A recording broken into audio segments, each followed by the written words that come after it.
Hello, I'm Eloise Tomkins, a money mindset coach and psychologist, and I'm about to be on the Online Prosperity Show. And we are going to be diving into money and the nervous system and how your childhood can shape some of those beliefs that you have around money and give you a little bit of insight on how you might be able to begin shifting them.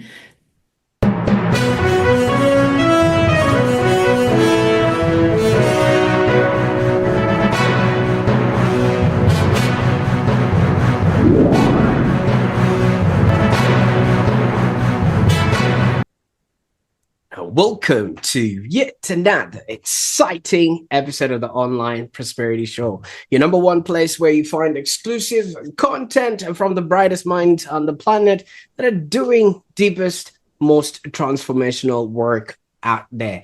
My name is Prosper, and I'll be your host today. And I'm really excited about the guests that we have lined up to speak for us today. Now, she is here to help you reprogram your nervous system in response to wealth. Now, Eloise, how are you doing today?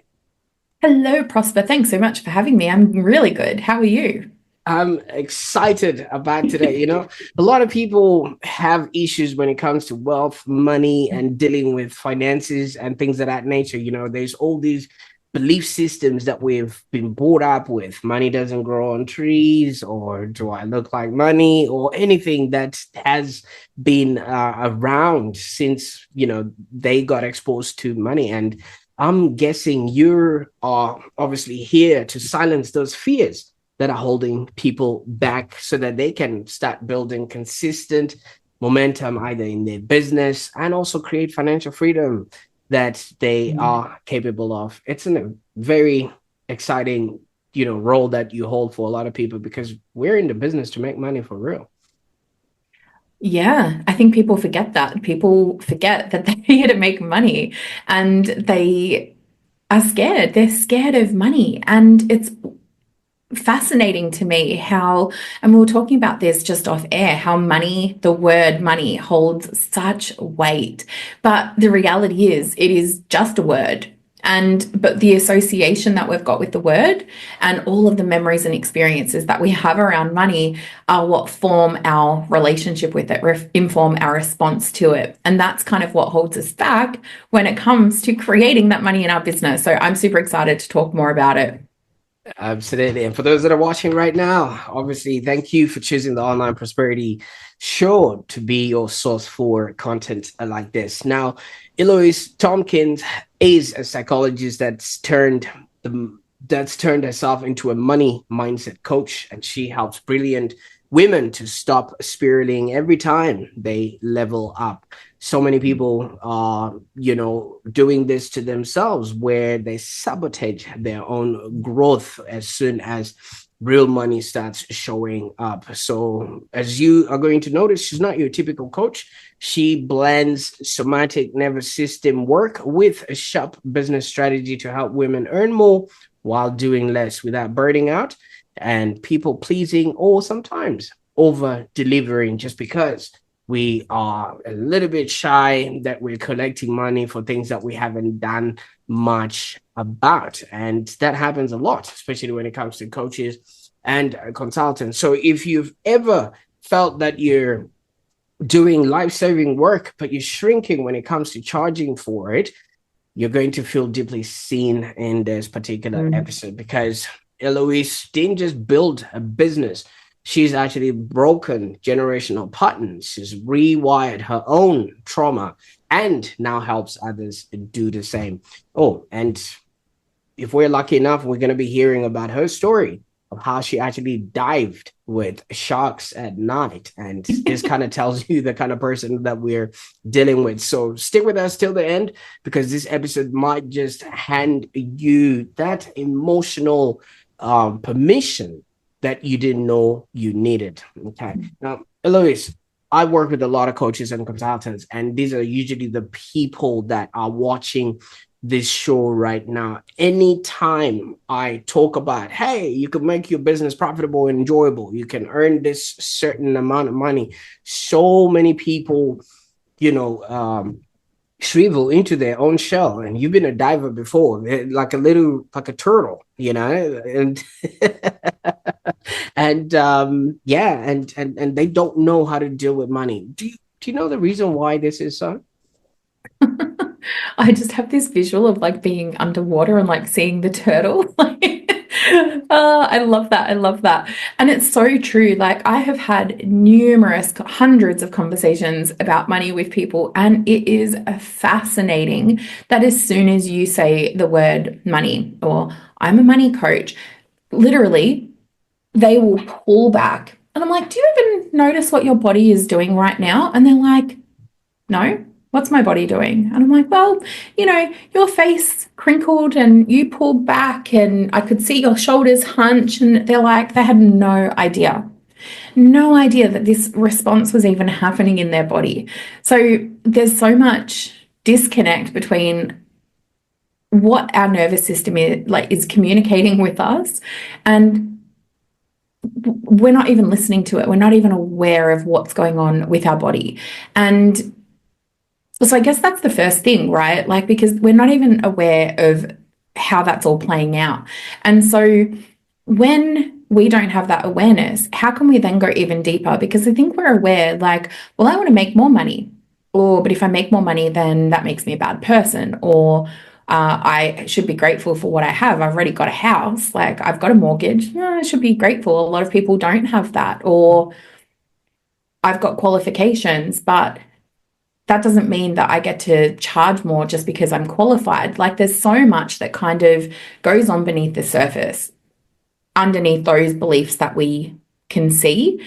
And we were talking about it earlier, where the word money brings up so many of those beliefs. But if I were to say the word banana, chances are you would have a very different response. Yet it's just a word. It's our association, our beliefs, the patterns that we've had, that we've learned and developed over the years that kind of influence how we perceive that experience with money. If you had a bad experience with a banana, for example, you'd probably have a very strong reaction to bananas, like, oh, don't put one of those near me. It's going to make my face blow up and have an anaphylactic reaction. But normally it's neutral. And that's kind of when you reprogram your relationship with money, what we want to happen. Mhm. You know what I like about that? I was just looking this up because apparently 55% of our communication is body language. So if Mm. we are shrugging and showing all this every time we mention money, we're literally leaving money on the table, so to speak, because that's what people see and perceive, and that's what we're communicating out there. But it wasn't always like this for you. I mean, the work that you're doing is literally changing and saving lives, because if you can help people communicate that to whoever they're speaking to, they'll be able to make a little bit more money and Mm. stuff like that. But you started off not being able to bring yourself to charge for the work that you do, right? I started off not like thinking that, well, one, I couldn't become a psychologist. I wasn't smart enough. Two, that I couldn't earn more than, I can't remember whether it was 55 or 65,000, either way, not much. And anytime I would apply for a salaried job, I would believe that I'd never be able to earn a 70K salary. And I would sabotage myself in interviews. I would get so anxious that I would mess up the interview and I wouldn't get the job because I'd be in the interview not being able to string two sentences together. And that doesn't make a good impression. And then even starting my business, like I had all of these beliefs. Who are you to even think that you can do things differently? You aren't smart enough. By that point, I was a psychologist. I had definitely shown that I could do it. And all of my own stuff had kind of indicated or given me evidence that I wasn't capable, but I was kind of looking for that evidence. I was looking for evidence that I wasn't capable rather than looking for evidence that I was. I don't know if that makes sense. Like when I was a kid, I was very academic, I was very smart, very knowledgeable, but somehow my brain was always looking for the no, you're not good enough. No, you can't do it. And I'd look for the things that showed me when I didn't get the job, when I didn't apply for whatever it was that I wanted to do. When I didn't start the business, it just all reinforced it. And I did what any educated person does. They go to therapy. And, you know, I was like, okay, well, something's not right here. Let's go to therapy. Let's figure out what this block is. And I uncovered, you know, all of my own baggage, like dysfunctional childhood. Oh, your parents said this, and that's why now you're doing this. And oh, your mum left at 16 and, you know, abandonment issues and yada, yada, yada. And I'm like, cool, okay, great. Have all this understanding. Okay, awesome. Let's go live my life my way. And yeah, I was now working as a psychologist, had okayish money coming in, still couldn't afford to go on holiday, still only had 4 weeks of work a year. And I was like, is this it? Is this life? Is this all that I'm going to do for the rest of my life? Like, this seems pretty crap. And at the same time, I didn't know how to actually change, because how do you change those patterns that are just so deeply ingrained? I just thought, okay, well, given my life, this is who I am.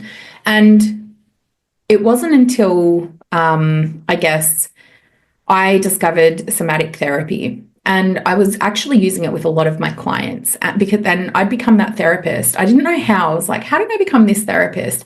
Where they would come to and they would waltz into the door and they'd say, I've seen so many therapists in the past. And then we'd do therapy together and they'd be like, oh my gosh, you are so different to any other person that I've ever worked with. And you've gotten to the root of my problem and helped me not only understand it, but get through it. And I was like, huh. So I started to reflect and unpack that. And what it turns out I was doing is like somatic kind of work, like getting them to actually, heaven forbid, feel their feelings, where other therapists had kind of unearthed their feelings and then just said, oh, great, you're experiencing grief. Cool, off you go. And I was actually helping them process through that feeling. And I was like, oh, that's really interesting. And it made me realize I hadn't done that for myself. I'd kind of had this experience of intellectualizing my feelings, but not actually working through them. And so when I did somatic therapy myself, that's when everything changed. And all of my beliefs kind of started like a domino toppling over. And it actually felt like I could start doing things like start a business, like earn more, like change the directory of my life. Directory? I think I meant to say trajectory of my life. I know I got the words wrong. And it was really cool. And when I kind of realized how powerful somatic therapy is, I was like, I have to help more women. I have to help more people with this, because we've been so disconnected from who we are. And that's kind of where my journey with somatics really began.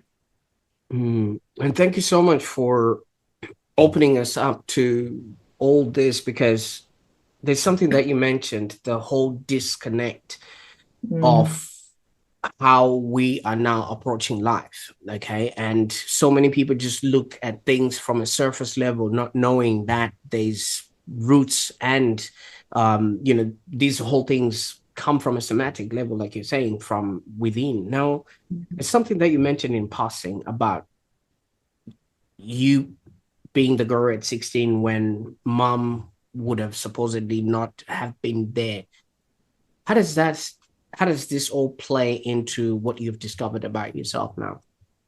It's really interesting. And it's funny because I'm working with a coach at the moment and she's like, Ellie, you have not really spoken about your mum. And it fascinates me because I'm like, oh, what's under there to unpack? And what I feel like it's done is when mum left, like, and not even just when she left, but even with the dynamic of my family, it was very much mum would take care of our finances and she would be, I guess, the responsible one in terms of managing the money. And then dad would be the one who would work really hard for it.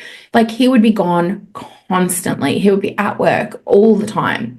Hence why I never thought that I could make money, because I associated money with working really hard. And I never wanted to work that hard. Like literally birthdays, Christmases, Easter, public holidays, special events, he was at work. But then mum would be managing the money and being responsible for it. Yet underlying all of that, dad was the one who would kind of say to me, well, You are never going to be able to afford to buy a house without a man. You will never be able to make it on your own as a single person, as a single woman. And so when mum left, it kind of reinforced, like I was then living with dad, who was still the one who was working all the time. And I kind of like became a 16-year-old wife, to, obviously not a wife, but that role to my dad. So I kind of took over all of those duties that mum would have filled in. And within that, there was that financial control. Here's money. I love you. Here's $50. Or I'll pay for your car tires and give you a car, even though it's not what you want. Like there was just this undercurrent of control that kind of crept in, and I didn't have that buffer of mum being there. And so I kind of learnt that you just let somebody else take control of you financially, which led to kind of impulsive spending and a lot of unhealthy money stories that even today I'm still untangling, even though I am a money coach. Absolutely. And thank you so much for taking us there, because usually fish don't see the water that they swim in, and neither can people see the air that they breathe. And when there is this sort of history and past where money now has meaning, and as you have eloquently said, you become a wife in that sort of, so all of that is adding to the sort of gravity of how we associate with money now. Do you think that was just an Eloise experience, or is this happening in different versions to other people and they might not be able to understand it, and it is what it is? It definitely is what it is for a lot of people, in a sense that we don't recognize that it's just our normal. And when something's your normal, you just roll with it. So I rolled with it for years. And I see this, like I was talking with a client earlier today who, was like, oh my goodness, like I see now how all of these childhood beliefs and messages kind of form, and how they are kind of like, she was describing it as like a ball and chain, like she didn't start with that ball and chain.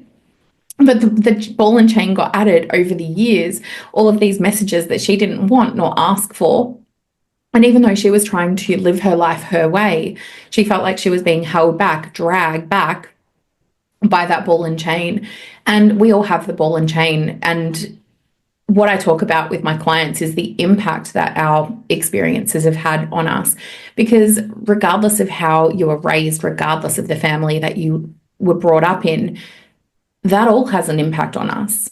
And it's our job, if we're not happy in our life, to kind of unpack the impact that it's had on us. And for me, it was the working hard, and you have to have a partner if you want to get ahead in life. You don't need to worry about money because, and my dad would often say this, when I die, you'll just get my inheritance. And so I was like, okay, I don't need to worry about money. Turns out I do need to be responsible with money, because I don't trust my dad with finances. I can't trust that I'll get an inheritance, and I don't want to trust that. And even though your story might be different, you might have grown up in a family where you were raised in a family home where mum and dad separated. And often I see dad was really wealthy, but then mum, not so. She was, she was comfortable ish, but it was a very big divide when the person would go to dad's house, and they'd be able to go to, a fancy takeaway joint. And then you'd feel guilty about ordering whatever you wanted when you'd go to that same restaurant with mum, and mum would be like, oh, we've only got $5 to spend, so just get, the cheapest thing on the menu. That will still bring about beliefs around money. Will look different to mine, but no matter what your experience is, it's still going to contribute to how you experience money today. You see, when it comes to things like that, obviously kids are watching. I walked into my little girl the other day with headphones on in my office, and she was just sitting here and going, this is my podcast, people, just Don't say anything. And I was like, what episode number is that? And she said, this is episode number 3.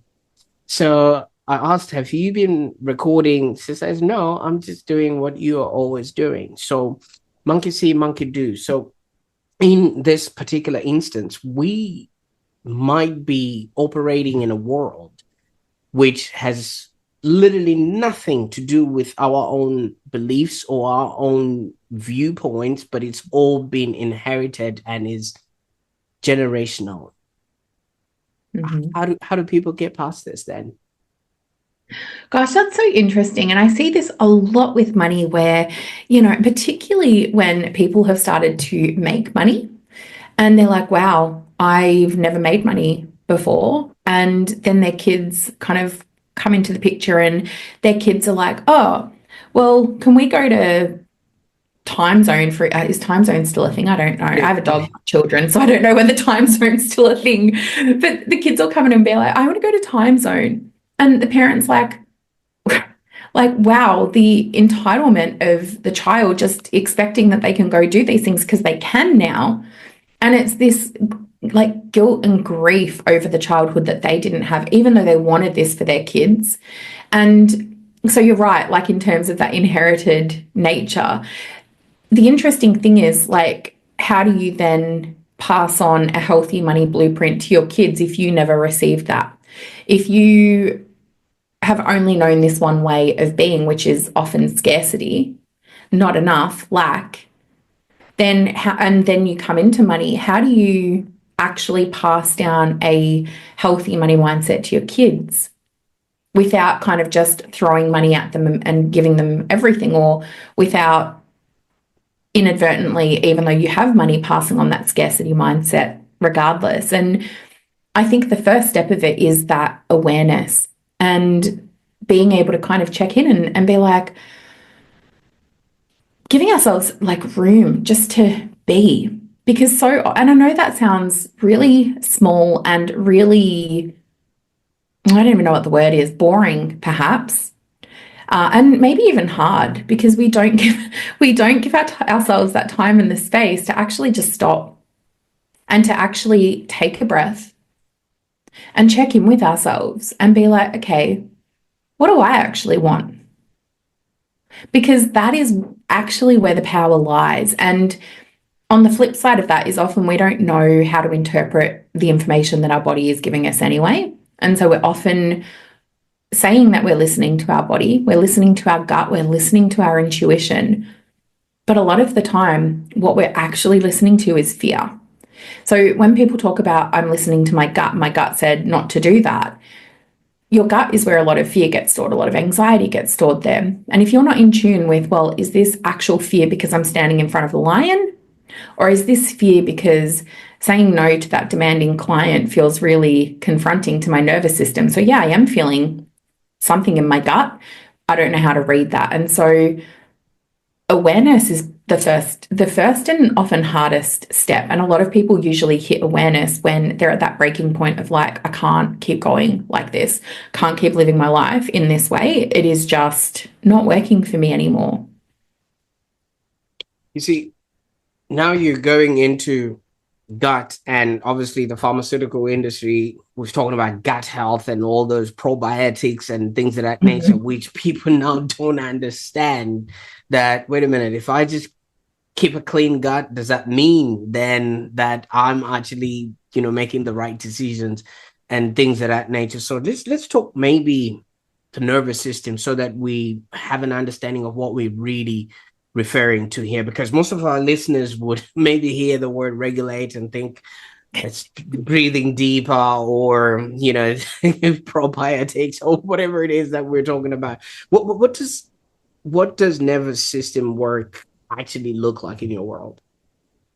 So I'm going to go back like just a little step further and kind of define the nervous system, because you're right. I think a lot of times people have and I love that out in the world there's more talk about the nervous system, but a lot of times people think nervous system, oh, I did a breathwork session, or oh, I did an ice bath.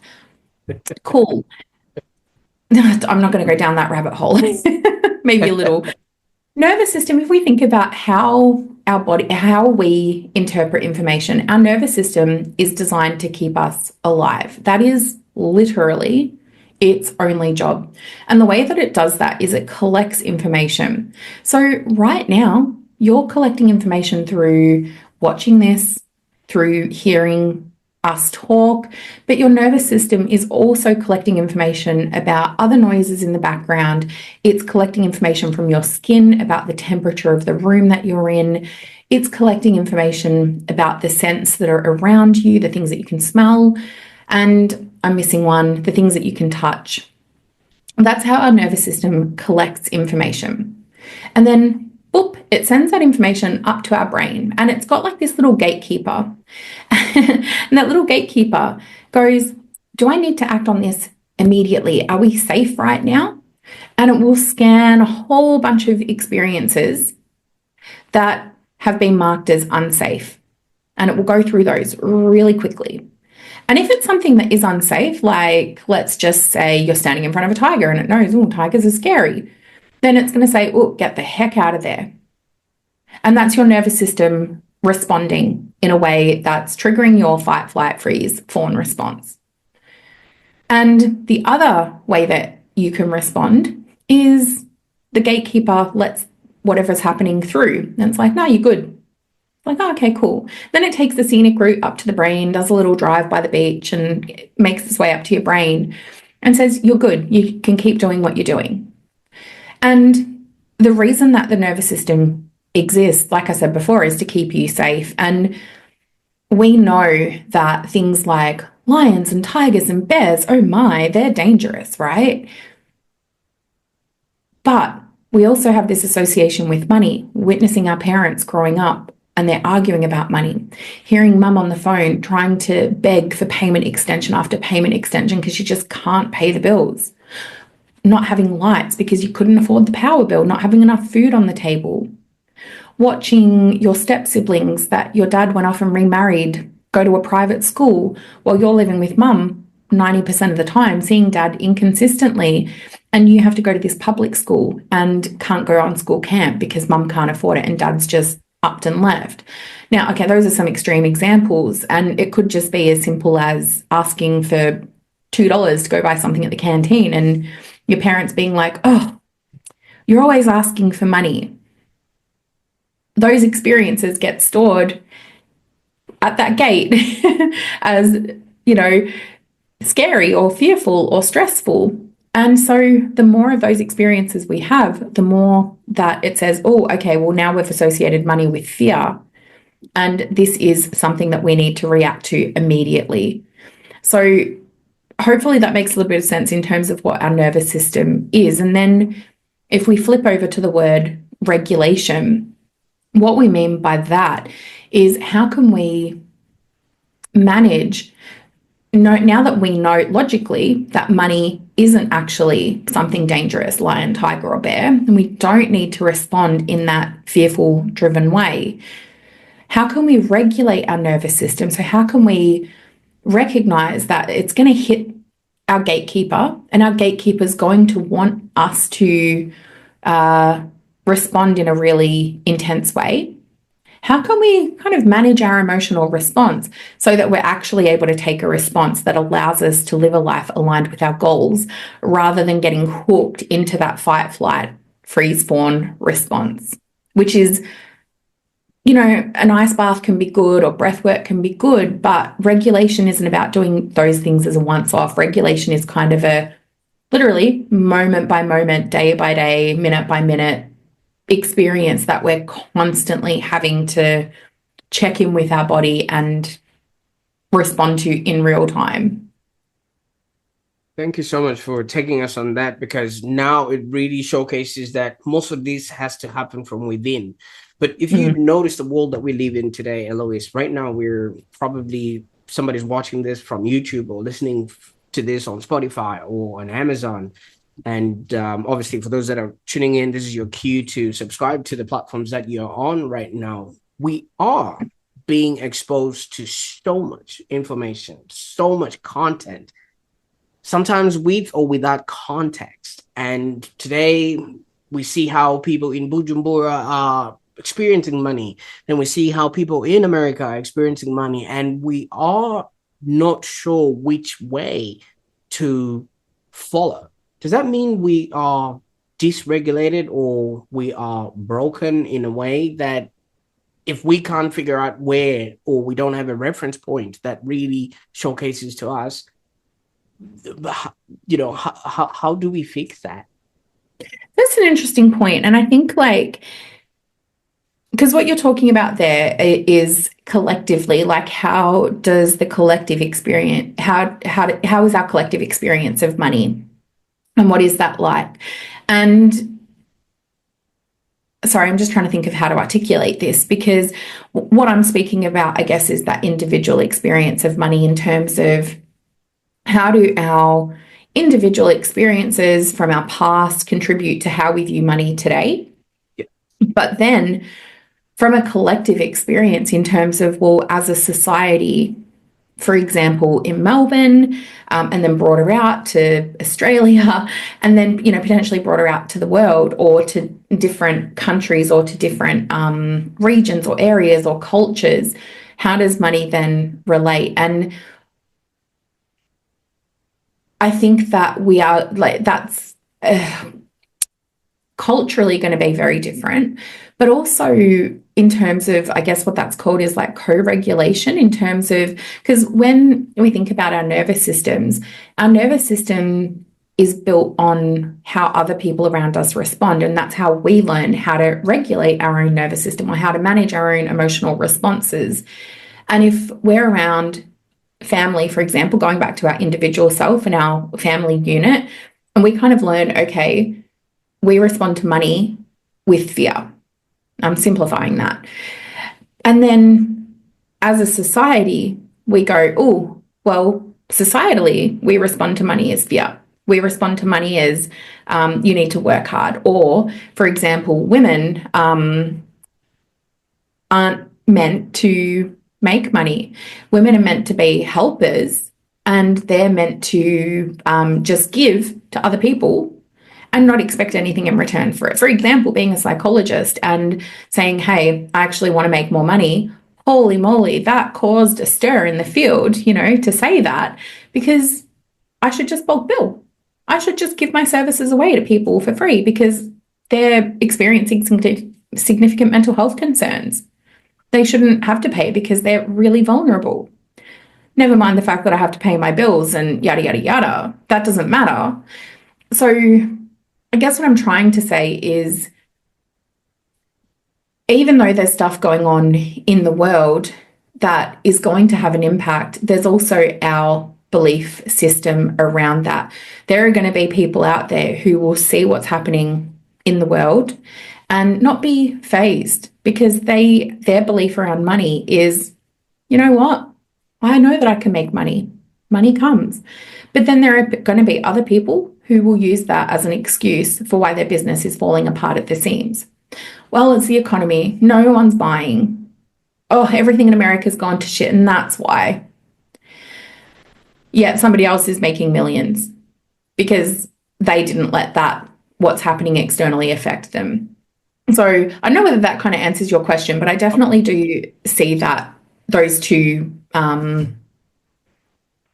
that. variations. Absolutely, because what's happening in the outside world sometimes would have some sort of an impact in what's also happening internally, and if people can then make that sort of distinction, they'll be able to navigate this in a way that makes sense for them. Now, I like something about how you responded to that question, because that doesn't come from a space of just scrolling through social media. You came from a psychology background. I mean, even though, it's a world of deep work and low pay, and like you were saying, you were just expected to bulk bill, like you were saying, but you moved on into the online coaching world. That must have been a trip in and of itself, because you're coming to a space where, okay, yeah, when you're starting, nobody really is there to hand you over their whatever money at that particular point and getting started. And seeing that, what is it that you first experience when you started in this journey, and how did that actually affect you personally? Oh, that is an interesting question. And there's so many parts to that that I could like dive into. And I think like first off, I guess the biggest thing was kind of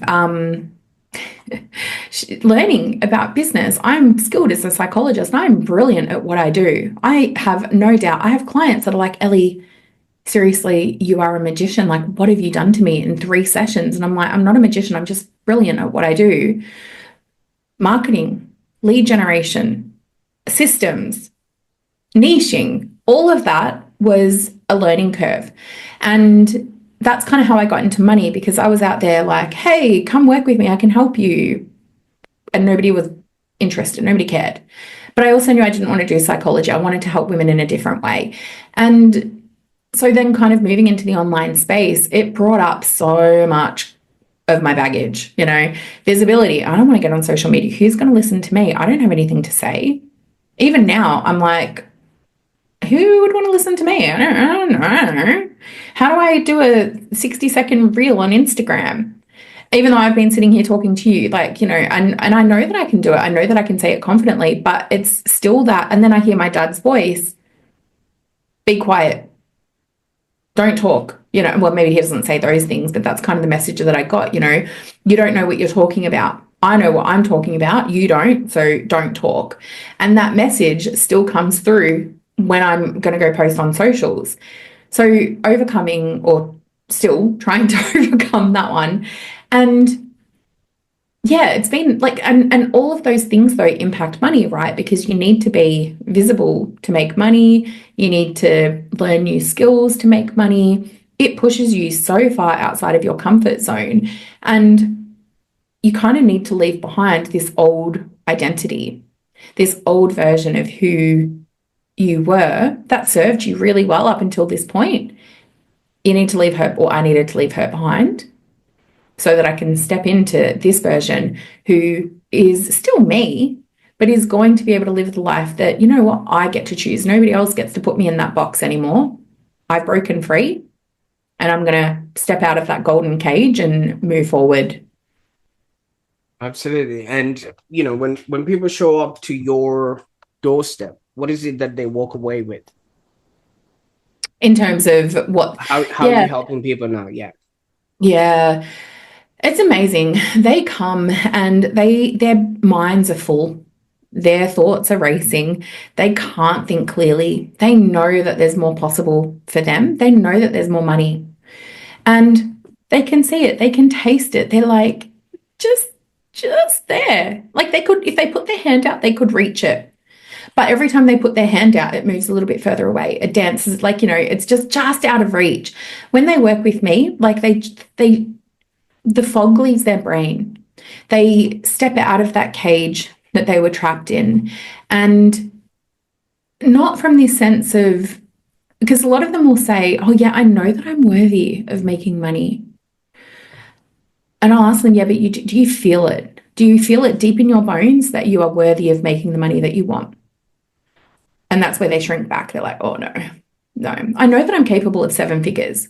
Great. So why aren't you doing it? Oh, part of me believes that I should just be grateful for what I have. My work makes you feel like you are that person, or not even feel, you are that person. So it removes the emotion behind those beliefs. It cuts them at the cord, and you step into that next level version of yourself where you do have that clarity, you do have that ability to make a clear decision without second guessing yourself, which then allows you to do things that you weren't able to do in the past. Now, obviously, I respect the fact that your past has, the worth that has brought you to be able to connect with other people that are also experiencing this. And then you also qualified as a trauma professional who obviously is in the space, and now you're helping other people really regulate themselves so that they are aligned with the wealth that they are working towards. There are so many people that I speak to, and I'm going to say this with utmost love and respect.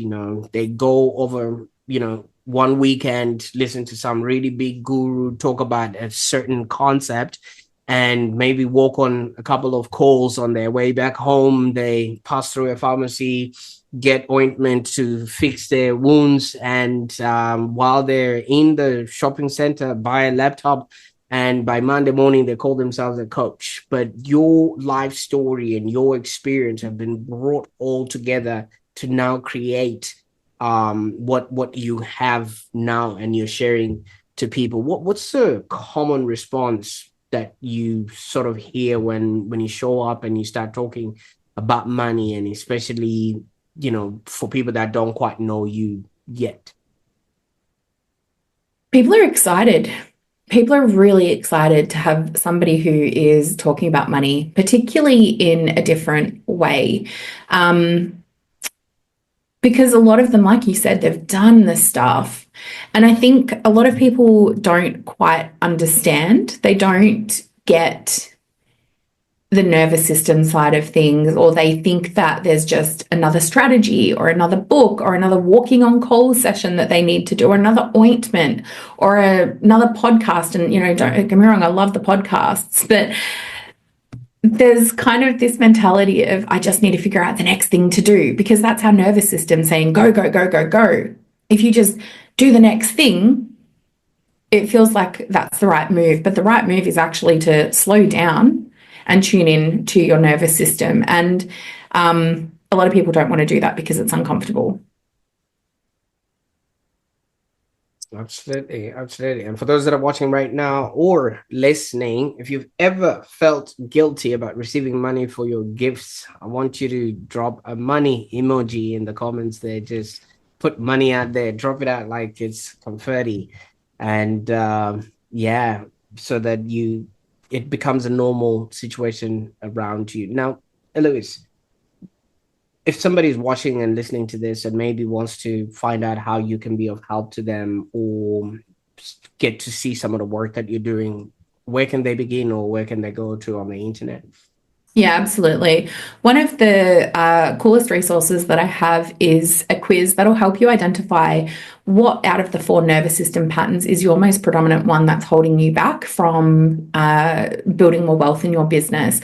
Because there's 4 nervous system responses: the fight, flight, freeze, fawn, and the quiz kind of helps you identify which one of those is yours and what you can do about it, rather than an ice bath or meditation session that might actually not be what you need in that moment, or my masterclass as well, which goes into a lot more depth and talks about a lot more of this content in a lot more detail as well. So they're probably the 2 ways. And I love hanging on Instagram, so you can always head over there and find me too. Absolutely. I'm assuming my details are in the show notes. I'll make sure, yeah, definitely those details will be in the show notes. Now, all this sounds well and easy. It's like just going to the bank and opening a bank account and just having your safety money, really. But it's not that easy for a lot of people, whether you are in those high paying jobs or you've got a really good business that's even profitable and enjoyable. And most of these things are personal, like you have elaborated, your family and everything else that comes along with it. But to you, something really personal happened when you came out, and it became one of the most freeing decisions. How has that affected the way you do business?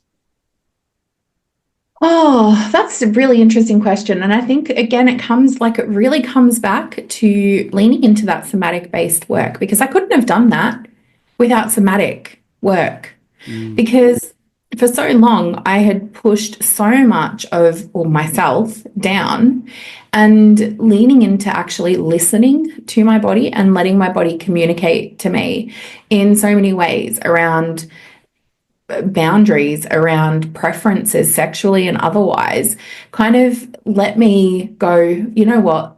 if I continue down this path of ignoring everything that my body is communicating, that's not going to be me. That's not my life.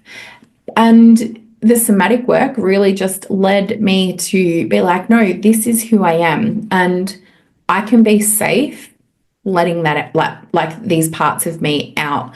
And so doing that, or allowing that, I guess, allowed me to kind of be like, wow, that was something that I thought was going to be the most terrifying thing in my life. Like to kind of be like, oh, hello world, I'm gay. But I did it. And the whole world didn't crumble in on me. And so I was like, okay, if I can do that, then maybe I can make money. Maybe I can start a business. Maybe my whole life can be different, because if that was something that was so scary and it was okay, maybe all this other stuff that I've been scared of won't. And because I kind of had worked like somatically through that and helped my nervous system with that, the rest is just kind of, I guess, followed on from that. So, and this is what I talk with my clients all the time is money is the tip of the iceberg, but it's never just about the money. Like I had a client the other day who was like, we were working on money, but then she came to me and she was like, oh my God, Ellie, I know we've been working on money, but my relationship with my husband is so much better. Like normally he would have a go at me for, I don't know, spending something on the credit card. And I actually said to him, no, I know what I'm doing with the credit card. I'm allowed to spend money on the credit card. And she set a boundary, which she was just like blown away. So I guess my point is, like, for me, one of my tipping points was coming out, but then the trickle effect of that was being able to do all of these other things that were important in my life. And it almost reverse engineers with money as well. You work on the money, but then other areas of your life improve tenfold. Like, yeah, my clients are right. It really is magic.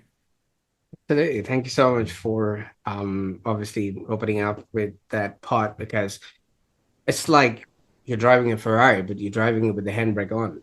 And Yeah.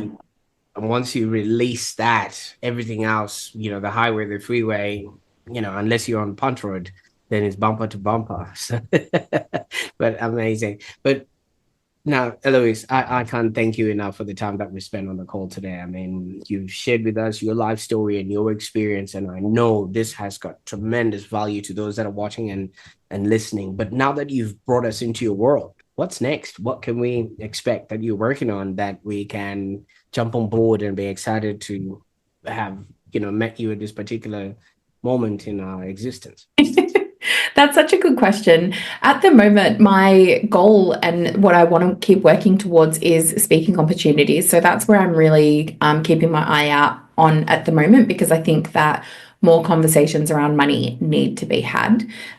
So that is something that I'd like to happen more, and I'd love to be on more stages and yeah, just really get these conversations about money and wealth and talking about it in ways that aren't just budgeting and spreadsheets. So keep your eyes out on stages near you, because you might find me speaking on one.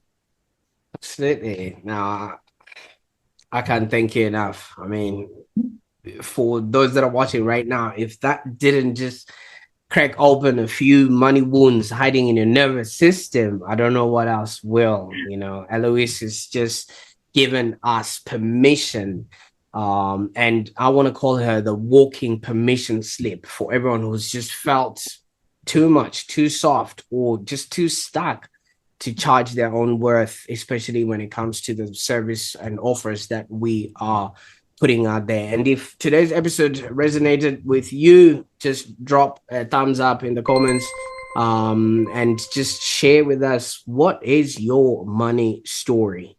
And because that's very important, what is the belief that you're holding around money right now? And if you're brave enough, when did you realize that you were actually harboring such a money story? And yeah, what is it stopping you from doing? And while you're at it, don't keep this episode to yourself. Send this episode to a friend who's been undercharging, over delivering, or just questioning whether they're worthy of more. They need to hear this. Okay. And if somebody has sent this video to you, give them a hug the next time you see them, and just subscribe to the Online Prosperity Show so you don't miss out on an episode where we'll be diving into ideas that will actually help you enjoy your life while building a business that's profitable and enjoyable. Until next time, bye for now.